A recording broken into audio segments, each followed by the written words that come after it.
Hi friends, welcome to SVSC.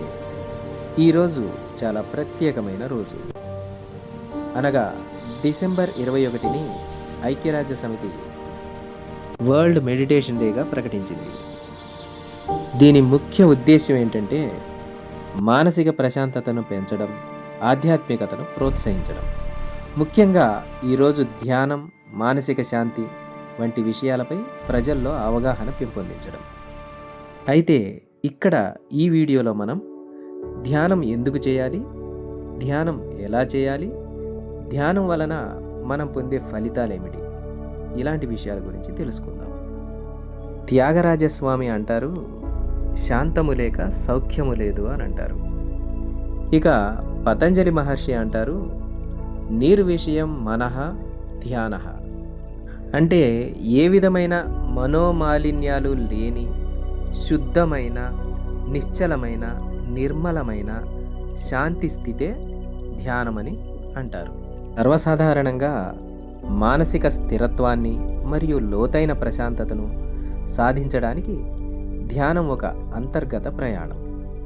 ధ్యానం అంటేనే ధీయానం, అంటే మన లోపలికి మనం చేసే ప్రయాణం.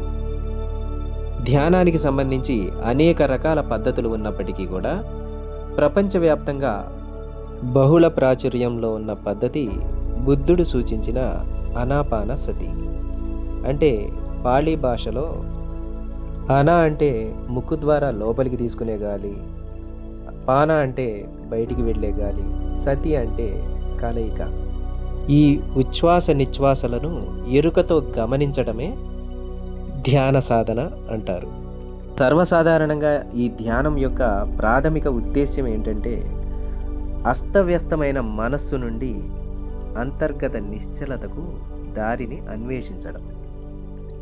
మనం నిరంతరం శబ్దం మరియు పరధ్యానంతో నిండిన ప్రపంచంలో జీవిస్తున్నాం. ప్రశాంతమైన మనసు కోసం కోరిక అందరికీ ఉంటుంది. పురాతన ఋషులు మరియు యోగుల మాదిరిగానే చాలామంది ఈ శాంతిని కోరుతూ ధ్యానం వైపు మొగ్గు చూపుతున్నారు.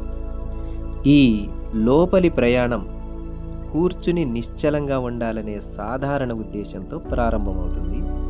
ప్రారంభ దశలలో తరచుగా నిశ్శబ్ద స్థలాన్ని కనుగొనడం మరియు స్థిరమైన ఆసనం తీసుకోవడం, మనసు యొక్క లోతైన పనికి శరీరాన్ని సిద్ధం చేయడం ఉంటాయి. అయితే ప్రారంభంలో ఎలా ఉంటుందంటే నిశ్శబ్దాన్ని కనుగొనడానికి మీరు కళ్ళు మూసుకుంటారు, కానీ దానికి బదులుగా ఆలోచనలు, చింతలు, జ్ఞాపకాలు మరియు ప్రణాళికల వరద విస్ఫోటనం చెందుతుంది. మనసు గతంలో కంటే బిగ్గరగా మరియు అస్తవ్యస్తంగా అనిపిస్తుంది. ఇది తప్పేమీ కాదు. మీరు ధ్యానంలో తప్పుదారిలో వెళుతున్నారు అనటానికి ఇది సంకేతం కూడా కాదు. ఇది ప్రయాణంలో మొదటి అత్యంత క్లిష్టమైన దశ. మీరు మీ మనసు యొక్క నిజమైన స్వభావాన్ని చూడటం ఇప్పుడే ప్రారంభించారు. ఇన్నాళ్లుగా మీకే తెలియకుండా మీ లోపల జరుగుతున్న అసంఖ్యాకమైన ఆలోచనలు ఇప్పుడు మీ గమనింపులోకి వచ్చాయి, అంతే. ఇదే విషయాన్ని ఒక చిన్న ఉదాహరణ ద్వారా తెలుసుకుందాం. మన మనస్సు అనేది దాని సాధారణ స్థితిలో పైకి స్పష్టంగా కనిపించే ఒక గ్లాసు నీటి లాంటిది. అక్కడ మురికి అడుగు భాగంలో అవక్షేపంగా స్థిరపడి ఉంది. నీరు పైకి మాత్రం స్పష్టంగా కనిపిస్తుంది. ధ్యానం చేయడానికి ప్రయత్నించే చర్య ఆ నీటిని కదిలించడం లాంటిది.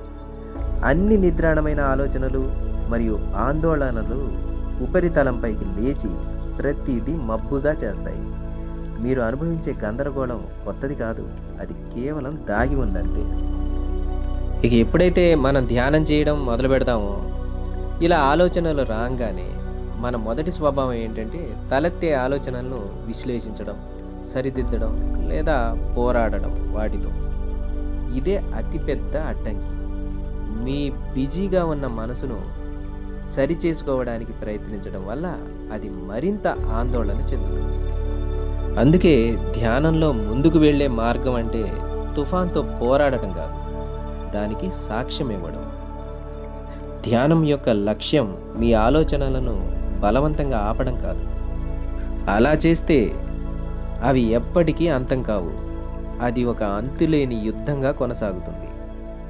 గందరగోళంలో పాల్గొనే వ్యక్తి నుండి నిర్లిప్త పరిశీలకుడిగా పాత్రను మార్చడమే నిజమైన అభ్యాసం. మీ ఆలోచనలు ఆకాశంలో మేఘాలు లేదా సముద్రంలో అలల వలె వచ్చిపోతున్నట్లు చూడండి. వాటికి తీర్పు చెప్పకండి, వాటిని అనుసరించకండి, అలాగే వాటిని ప్రతిఘటించనూ వద్దు. అవి అక్కడ ఉన్నాయి అని గుర్తించండి అంతే.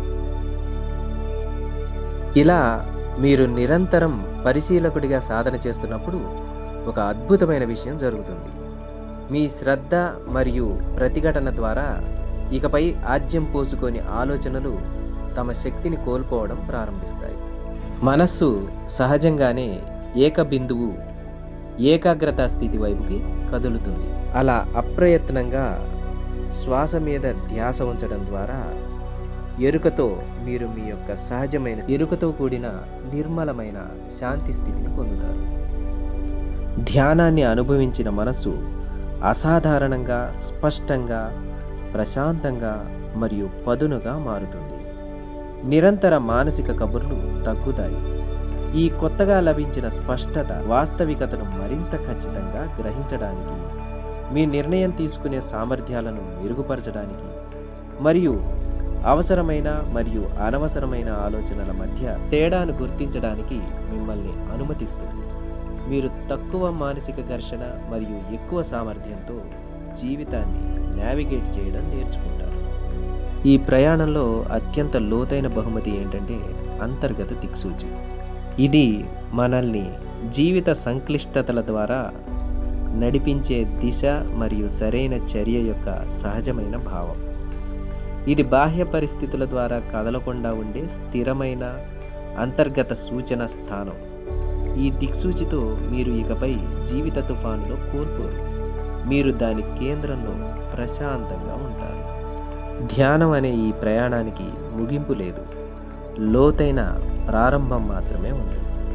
ధ్యానంలో ప్రావీణ్యం సంపాదించడం అంటే తుది గమ్యాన్ని చేరుకోవడం గురించి కాదు. ప్రతి సెషన్ ఒక కొత్త ప్రయాణం. ఈ అభ్యాసం మీ జీవితంలో కలిసిపోతుంది, ఆ ప్రయాణాన్నే ఒక ప్రతిఫలంగా మారుస్తుంది. ఇది అల్లకల్లోలమైన మనస్సు నుండి మార్గదర్శక అంతర్గత దిక్సూచికి వెళ్ళే మార్గం.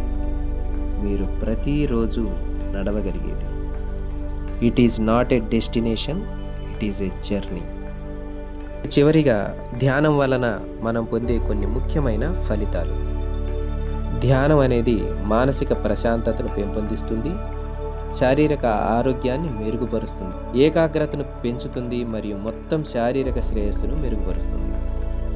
లోతైన స్వీయ అవగాహనను కలిగిస్తుంది. మిమ్మల్ని మీరు బాగా అర్థం చేసుకోవడానికి మరియు అనవసరమైన లేదా దృష్టిని మరల్చే ఆలోచనలను నిర్మూలించుకోవడానికి సహాయపడుతుంది.